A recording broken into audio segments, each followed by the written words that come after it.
Welcome to Zwida Media. If you're new to this channel, please subscribe. Don't forget to like, comment, and share. Here's a new video for today. Enjoy.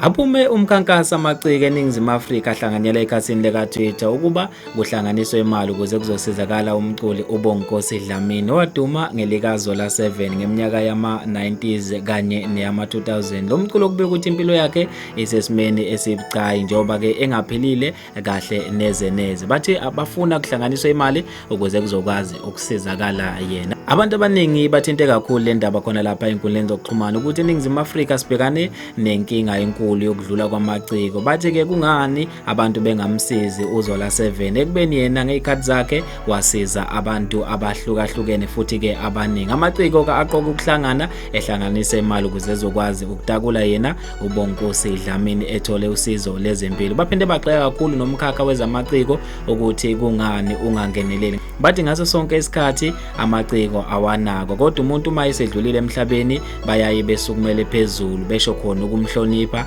ngey'ndlela ezahlukahlukene ngoba esedlulile emhlabeni. Bathe akuphele lokho-ke abantu behlonishwe besaphila futhi-ke besizakale besaphila uma bedinga ukusizwa. Bafethu-ke mina njengenzatheli ka-YouTube sengiyaphela khona la ngizofisa ukwazi ukuphawula kwakho khona lapha kwi-comment section. Akubambeke evidweni elandelayo.